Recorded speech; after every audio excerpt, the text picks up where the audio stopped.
magandang hapon po sa inyo. Sir, ang si Ma'am Telma po ba, bago po ba siya sir namatay, sir? Or ano sir, may mga sinabi po ba siya sa inyo? Opo, ngunit ang kwan lang, yung umpisa yun, yung pumunta doon sa sakayan ng kwan, ng tricycle, humingi ng kwan, ng pamasahe. Kasi buong pera itong hawak ko, sabi niya sa nanay niya, sabi naman ng mama niya, merong dalawang 50 doon, 50 pesos, dalawang 50 pesos, ganun yung mang kuhanin mo na yun, sabi ng mama niya. Pagkakuhan niya yun, umalis na.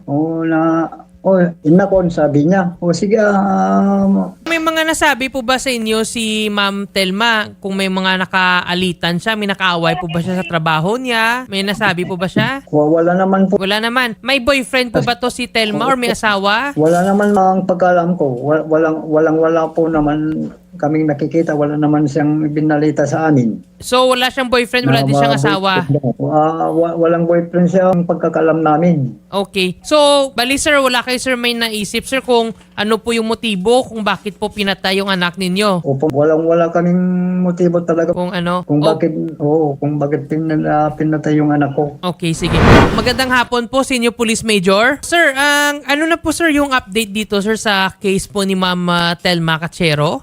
Regarding naman po dito sa update niya, katatanggap lang natin yung result ng autopsy niya. Napag-alaman natin na base dito sa report ng Regional Forensic Unit 1, La Union Provincial Forensic Unit, na death po ng biktima ay asphyxia by ligature strangulation. So, yun po yung nakalagay dito. So, the rest po, yung na in-examine niya is okay naman po yung katawan niya. Yun talaga yung nakita na dahilan kung bakit siya namatay. Okay, so bali sir, basically parang gin-strangle to death siya sir. Opo. Yun nga po yung nung na-discover natin yung katawan niya, may nakapulupot mismo sa leg niya yung isling ng bag niya saka yung lace ng kanyang ID. Okay. Ang nung na-discover sir yung katawan niya sir, wala naman sir nga tipong nahubaran. So bali basically sir nakadamit pa. Opo, attorney, opo. No signs of rape naman sir. Wala po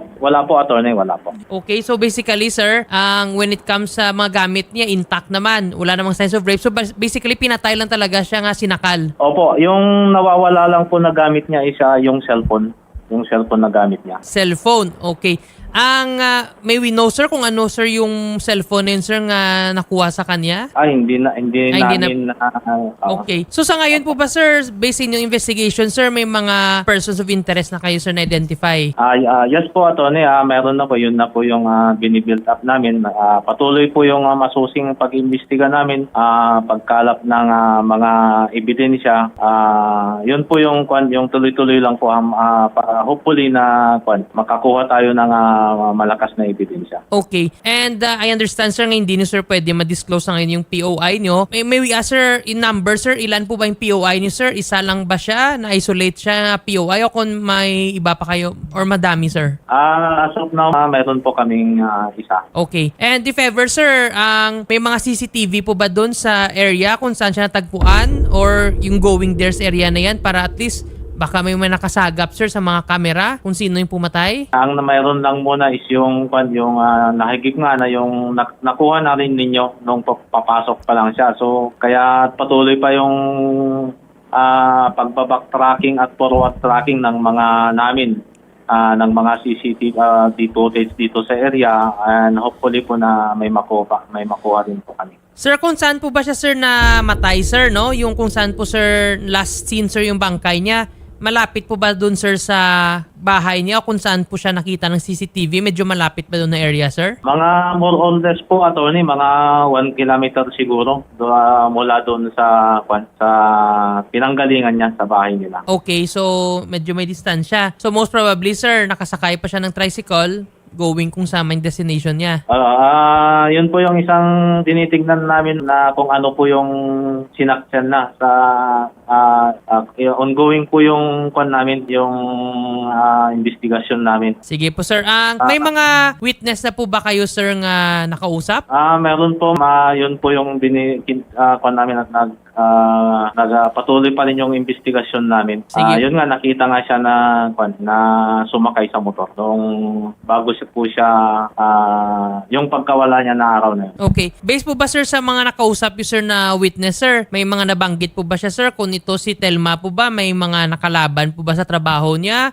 Or may karelasyon po ba siya sir at saka nag-aaway sila? So sa pag-iimbestiga po namin na mula po nung na-discover yung katawan niya at ganun din nung ni-report siya na nawawala ay wala po silang mabanggit katulad na rin ng nasabi ng tatay niya na wala naman pati yung pamilya niya wala naman pong kaaway. Okay. Sige po sir, thank you sir no sa at least mabilis na action ng PNP and ongoing po yung investigation nyo. So looking forward sir na at the earliest possible time siguro sir, ma-identify na kung sino yung suspect and yung mga witness. Sana mag-cooperate sila para pagsampa ng kaso, at least tuloy-tuloy na po sir para makamit ng hustisya yung pamilya. Opo, attorney, maraming salamat po. Okay, thank you po sir.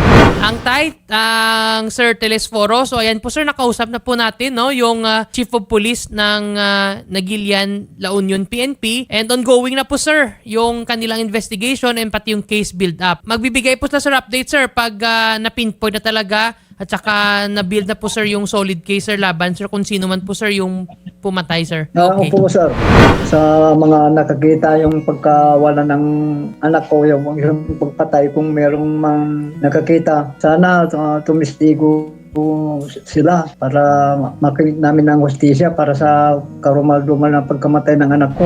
Sige po tay, yung team po ni Sen Rafi pati na po yung Wanted sa radio program ng mga staff, mag-coordinate din po sir kami sa mga kapulisan at kung sino po yung mga witness at siya gustong lumapit po, pwede din po kayo magbigay alam po dito para po ma-inform namin sa mga kapulisan. So tayo, maraming salamat po sa inyong tiwala na binigay dito kay Senator Idol Rafi Tulfo. Salamat po tay at muli po ang aming pong taus-pusong pakikiramay po sa inyo sir.